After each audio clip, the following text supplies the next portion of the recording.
Photo काढला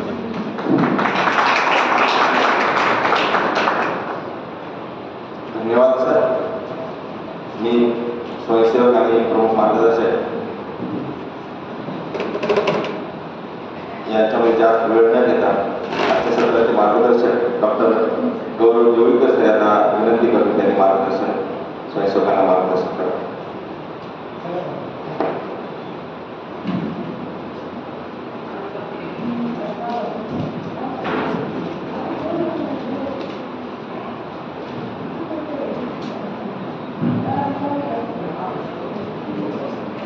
चला चला चला लवकर चला बाहेर फोन करा ना. दोन आणखी बाळकृष्ण कोणी रोडचे आले का सर्व ग्रुपमध्ये आले का सर्व?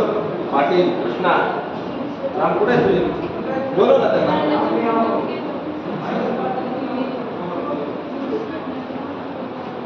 चला बोलून सन्माननीय व्यासपीठ आणि व्यासपीठाच्या समोर विराजमान असलेले अत्यंत शिस्तप्रिय आणि सकाळपासून रात्रीपर्यंत एका चांगल्या विचाराने समाज परिवर्तन व्हावं आणि तुमच्यातून काहीतरी नेतृत्व तयार व्हावं या भूमिकेतून तुम्ही अनेक महाविद्यालयातून या ठिकाणी आलेले आहात. प्रथमतः मी उपस्थित सर्व स्वयंसेवकांचं या प्रसंगी हार्दिक व मनपूर्वक स्वागत करतो. खरं तर मागील 4 दिवसात तुम्ही मला अनेक वेळा व्यासपीठावर आलेलं पाहिलं असेल, सकाळी योगासनाला देखील पाहिलं असेल. पण बऱ्याच जणांना असं वाटलं असेल की येतात जातात परंतु बोलत काहीच नाही, त्यांना बोलता येतंय की नाही अशाही प्रकारचा एक संभ्रम तुमच्या मनामध्ये निर्माण झाला असेल.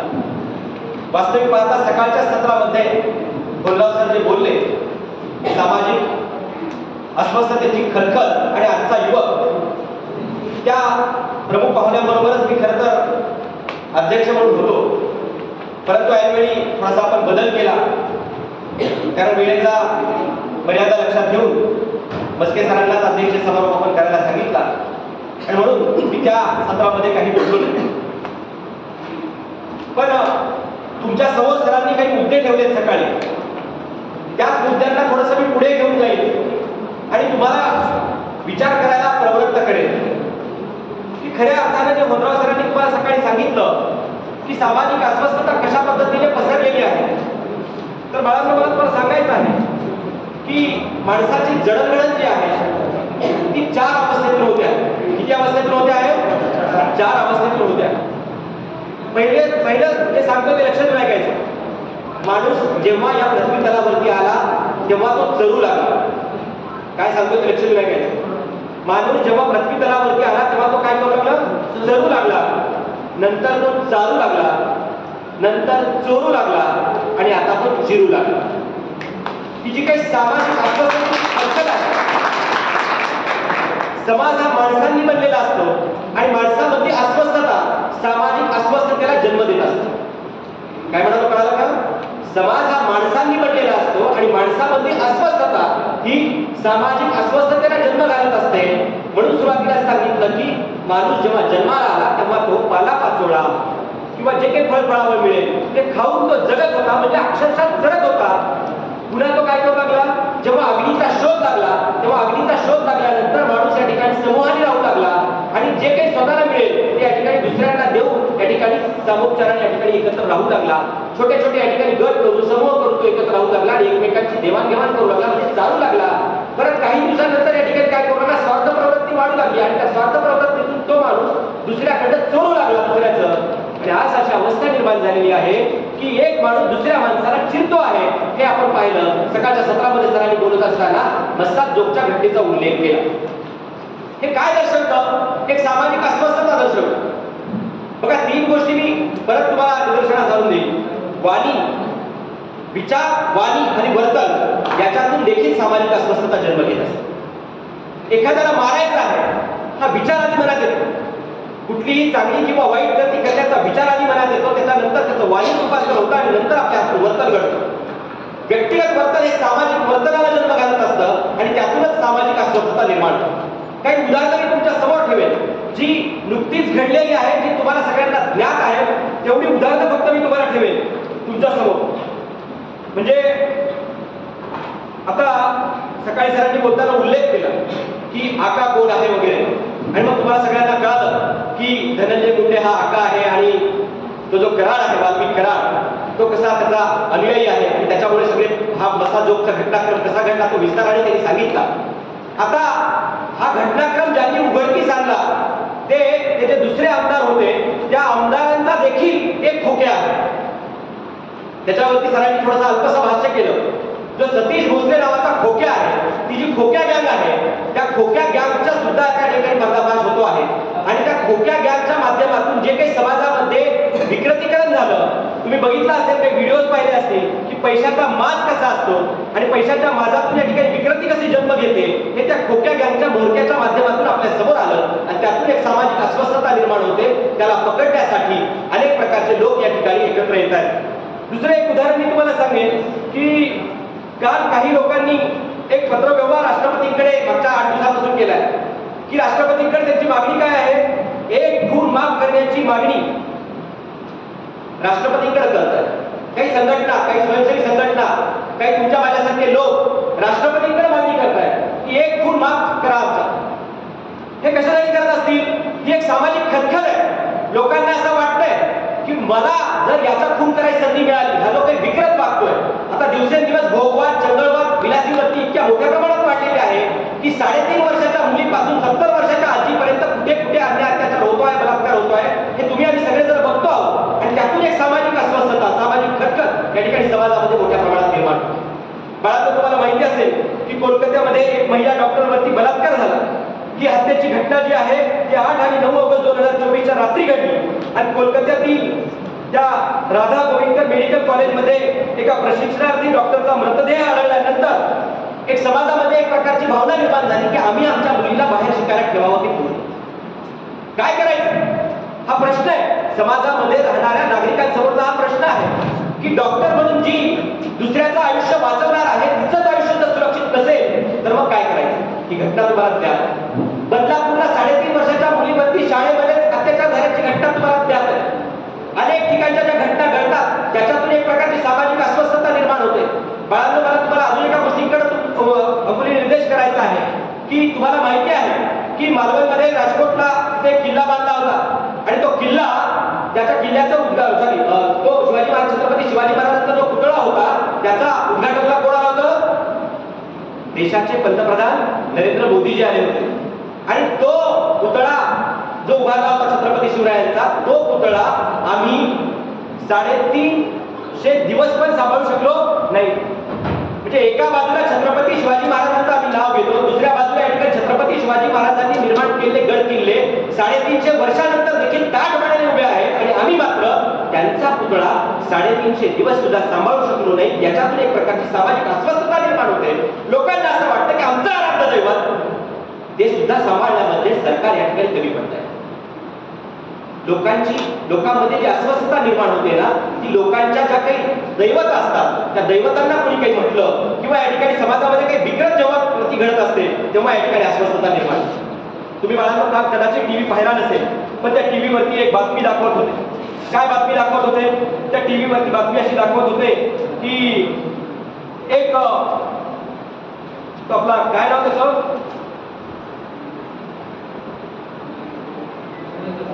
एक युवक आहुजा, गौरव आहुजा नामक एक युवक अत्यंत श्रीमंत कुटुंबातला मध्यधुंद अवस्थेमध्ये पुण्यासारख्या ठिकाणी, ज्याला आपण विद्येचं माहेरघर म्हणतो, एक सुसंस्कृत ठिकाण असं म्हणून पुण्याकडे बघतो, त्या पुण्यामध्ये जिथं सिग्नल लागले दिवसा ढवळ्यात तो सिग्नलवरती गाडी थांबवतो, गाडीतून खाली उतरतो आणि लघुशंका करतो. आजूबाजूला या ठिकाणी महिला आहेत, आजूबाजूला या ठिकाणी अनेक नागरिक आहेत, मुली आहेत आणि तशा परिस्थितीमध्ये तो या ठिकाणी मध्यधुंद अवस्थेमध्ये ही विकृती करतो. त्याच्यातून एक प्रकारची सामाजिक अस्वस्थता निर्माण होते आणि त्यांच्या आहुजा हॉटेल आणि बारवरती काही कार्यकर्ते या ठिकाणी मोर्चा घेऊन जातात. म्हणजे विकृतीला या ठिकाणी जर जेरबंद करायचा असेल तर या ठिकाणी कुणाला तरी पुढाकार घ्यावा लागतो. तुम्हाला माझं सगळ्यांना सांगणं आहे की तुम्ही नेतृत्व शिबिरात आलेले आहात. आज ना उद्या तुम्ही कुठे ना कुठेतरी नेतृत्व करणार आहात. ज्या ठिकाणी तुम्ही नेतृत्व कराल त्या ठिकाणी तुम्ही स्वतःला सांगितलं पाहिजे की मला संयमित भावनेतून काम करावं लागेल, मला माझ्या वर्तनाला नियंत्रित ठेवावं लागेल, मला माझ्या वाणीला नियंत्रित ठेवावं लागेल. माझ्या वाणीवरती झालेल्या संस्कारामुळे या ठिकाणी समाजामध्ये चांगले बाब निर्माण होऊ शकते, चांगल्या बाबी निर्माण होऊ शकतात. पण जर माझी वाणी घसरली तर मात्र या ठिकाणी अनेक अडचणींना मला सामोरं जावं लागू शकतं. तुम्हाला सगळ्यांना ज्ञात आहे की चला हल्ला बोल नावाचा एक चित्रपट या ठिकाणी निर्मित होतो. त्याच्यावरती या ठिकाणी सेन्सॉर बोर्डाने घटनानुसार बंदी आणली. तर बंदी आणण्याचं कारण काय? तर त्यांनी सांगितलं कोण आहे हो नामदेव ढसाळ, अशा प्रकारची भूमिका या सेन्सॉर बोर्डमधल्या लोकांनी घेतली. काय त्या चित्रपटाचं नेमकं आहे? तर चल हल्ला बोल हा जो चित्रपट आहे त्या चित्रपटाच्या निर्मात्यांवरती सेन्सॉर बोर्डाने नोटीस बजावलेली आहे आणि चित्रपटातील नामदेव ढसाळ यांच्या कवितांवर त्यांनी भरपूर आक्षेप घेतले आणि त्यांनी प्रश्न विचारला कोण हे नामदेव ढसाळ, असा सवाल त्या सेन्सॉर बोर्डाच्या नोटिशीतून विचारण्यात आला आहे. आम्ही त्याला ओळखत नाही अशा प्रकारची त्यांची भूमिका आहे. त्यांच्या कविता काढल्या तर चित्रपटाला परवानगी देऊ, अन्यथा आम्ही नामदेव ढसाळांच्या जर कविता त्या चित्रपटात असतील तर परवानगी देणार नाही, अशा प्रकारची भूमिका या ठिकाणी त्यांनी घेतलेली. रेवणकर आणि सय्यद रवी हाशमी हे सेन्सॉर बोर्ड अधिकाऱ्यांची नाव आहेत ज्यांनी त्या निर्मात्याला या ठिकाणी नोटीस पाठवलेली. महेश बनसोडे लिखित आणि दिग्दर्शित जर हल्ला बोल हा चित्रपट 70 ते 75 म्हणजे 1970 ते 75 दशकातील आमचे जे नामदेव ढसाळ आहेत त्यांच्या युवक क्रांती दल आणि दलित पॅंथर चळवळ यावर आधारित हा चित्रपट आहे. तत्कालीन प्रख्यात साहित्यिक आणि कवी नामदेव ढसाळ यांच्या चळवळ कालखंडावर हा चित्रपट आधारित आहे. हा चित्रपट 262 फिल्म फेस्टिवल मध्ये नॉमिनेट झालेला आहे, पुरस्कार विजेता असा चित्रपट आहे. पण सेन्सॉर बोर्डाने मात्र अजब फतवा काढला. अशा परिस्थितीमध्ये तुम्ही आम्ही त्याच्यावरती भाष्य करायचं का करायचं? ज्या नामदेव ढसाळांनी इथल्या दीनदलितांच्या गोरगरिबांच्या आणि ज्यांच्या पोटाला पीड पडलेली आहे अशा लोकांचं या ठिकाणी दुःख दारिद्र्य दाखवण्याचं काम त्यांच्या कवितांच्या माध्यमातून केलं, जगासमोर ते आणलं. त्या नामदेव ढसाळांच्या कवितांवरती आक्षेप घेणाऱ्या सेन्सॉर बोर्डाला आपण जाब विचारला पाहिजे का नाही? ज्या नामदेव ढसाळांनी ज्यांचा जन्म 15 फेब्रुवारीला झाला ते महाराष्ट्रातील एक मराठी कवी आहेत, लेखक आहेत, दलित कार्यकर्ते. 1972 मध्ये दलित पॅंथरच्या संस्थापकांपैकी ते एक होते. म्हणजे असं सगळं त्यांचं मोठं असताना, सगळं काम त्यांचं मोठं असताना 1999 ला पद्मश्री आणि 2004 मध्ये साहित्य अकादमीकडून ज्यांना जीवन गौरव पुरस्कार मिळाला त्यांच्याविषयी बोलत असताना सेन्सॉर बोर्डाचं म्हणतं कोण आहे नामदेव ढसाळ, हा मुझे पहचानते नहीं. अशा पद्धतीची जर आक्षेपार्ह भूमिका आमच्या मराठी लेखकाविषयी, मराठी कवीविषयी घेतली जात असेल तर सामाजिक अस्वस्थता निर्माण होईल का? काय वाटतंय? ती सामाजिक अस्वस्थतेची खतखत जी आहे ती तुम्हाला छावा चित्रपटाच्या माध्यमातून सुद्धा बघायला मिळेल. छावासारखा चित्रपट निर्माण झाला. तुम्ही आम्ही सगळ्यांनी त्याला डोक्यावरती घेतलाच पाहिजे. कारण काय, कोण आहे छावा? छत्रपती संभाजी महाराजांना आम्ही काय म्हणतो? छावा असं म्हणतो. देश धर्म पर मिटने वाला शेर शिवा का छावा था, परम प्रतापी महापराक्रमी एक ही शंभू राजा.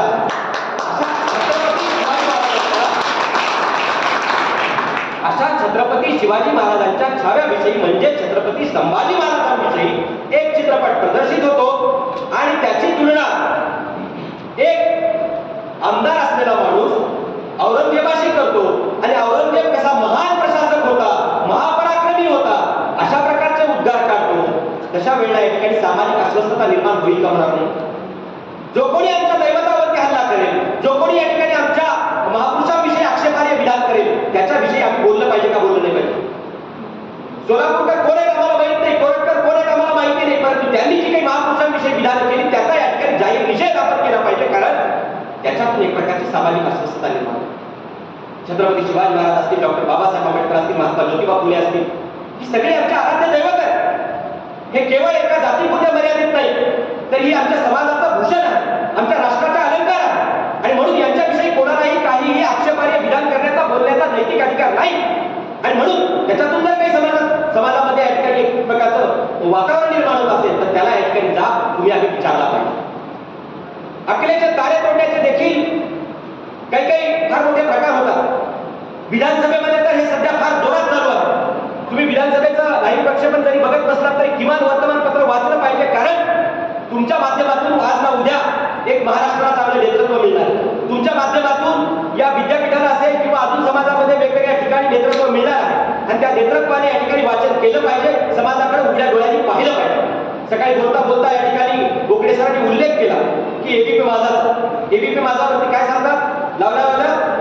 उघडा डोळे बघाली. आपलं काम दररोज वर्तमानपत्र वाचलं पाहिजे, न्यूज चॅनल्स बघितले पाहिजे. तुमच्या रील्स बघण्याला माझा विरोध नाही, परंतु त्या रील्स बघण्याबरोबरच तुम्ही बातम्या सुद्धा पाहिल्या पाहिजे. त्या बातम्यातून आपल्याला कळतं की समाजामध्ये नेमकं काय चाललेलं आहे. आज या ठिकाणी मतदानाच्या बाबतीमध्ये काय काय घडलं ते सरांनी सकाळच्या त्यांच्या भाषणामध्ये सांगितलं. एक अस्वस्थता निर्माण होती.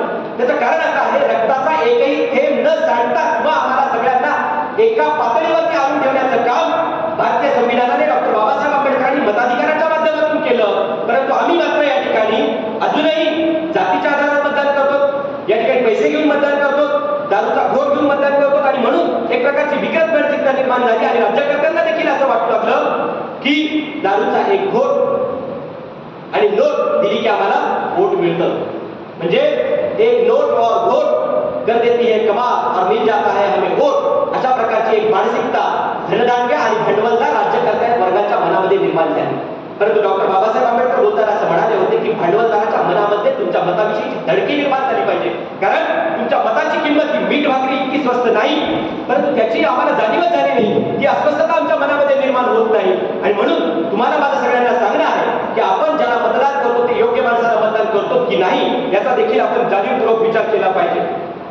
एका राज्यकर्त्या वर्गाने तर काल विधानसभेमध्ये बोलताना असे आखण्याचे तारे तोडले. तो असं म्हणाला की काही लोकांनी तर कुत्र्याचं नाव सुद्धा संभा ठेवलं.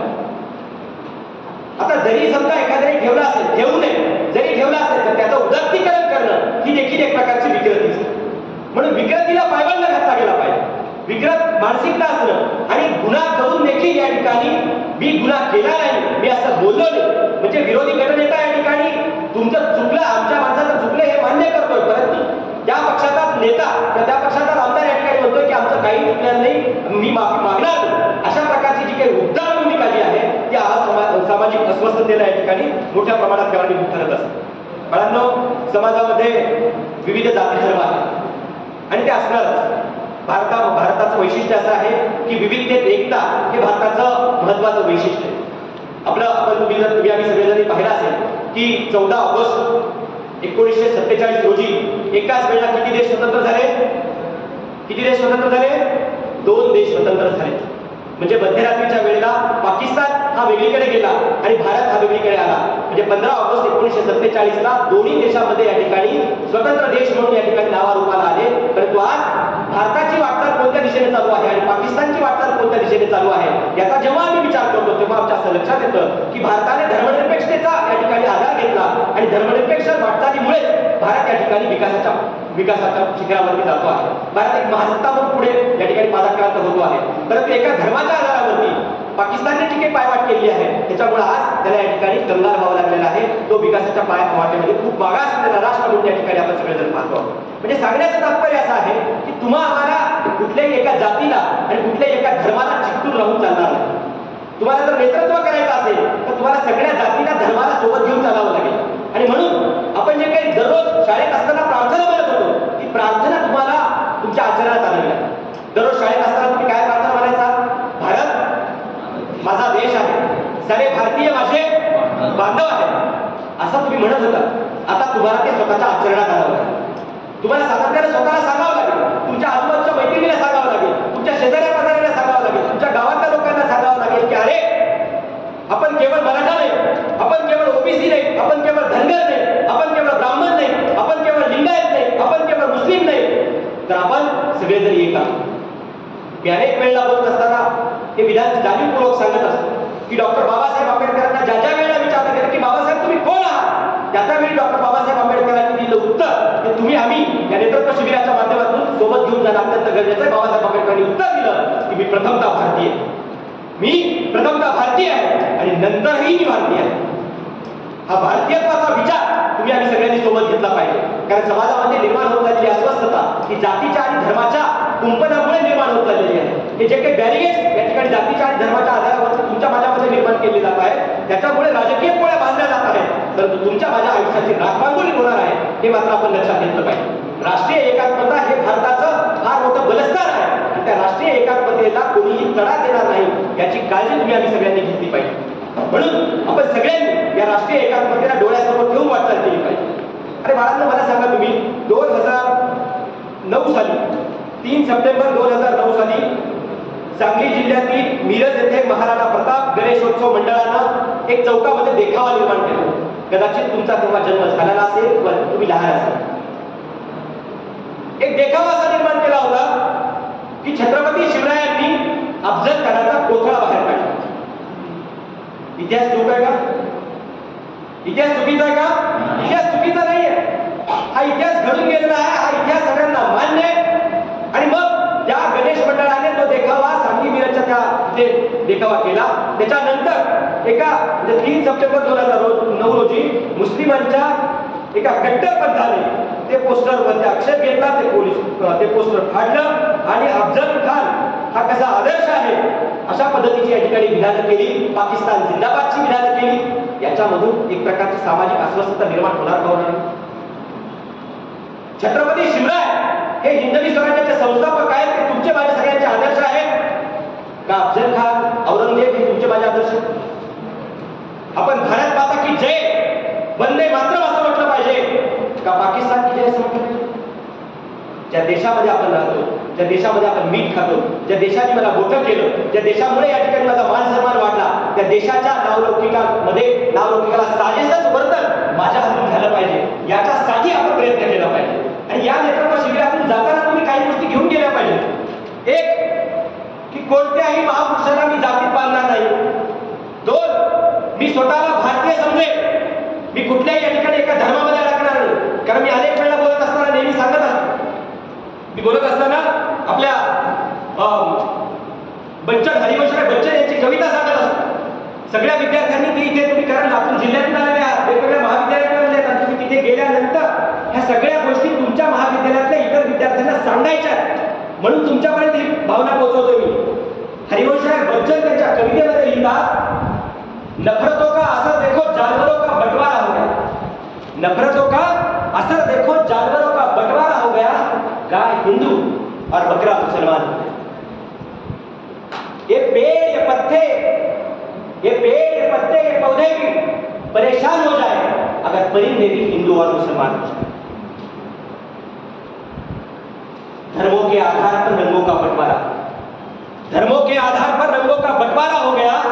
लाल हिंदू का और हरा मुसलमान का हो गया. वो दिन दूर नहीं जब सारी हरी सब्जियां, वो दिन दूर नहीं जब सारी हरी सब्जियां मुसलमानों की और लाल टमाटर और गाजर हिंदुओं के नाम रख जाए. वो बेचारा तरबूज परेशान है. वो बेचारा तरबूज परेशान है क्योंकि वो ऊपर से हरा और अंदर से लाल है. विचार करा मित्रांनो, तुम्हाला एका जातीमध्ये एका धर्मामध्ये अडकायचं आहे का भारतीय असल्याचा अभिमान बाळगायचा आहे? तुम्हाला महापुरुषांना जाती बांधायचं आहे का महापुरुषांनी केलेलं राष्ट्रीय कार्य समाजासमोर घेऊन जायचं आहे? कारण मी तुमच्यामध्ये भावी नेतृत्व पाहतो. समाजामध्ये निर्माण होत झालेली अस्वस्थता तुमच्या वर्तनातून कमी व्हावी अशा प्रकारची या ठिकाणी भावना व्यक्त करतो आणि माझ्या वाणीला विराम देतो. जय हिंद, जय महाराष्ट्र.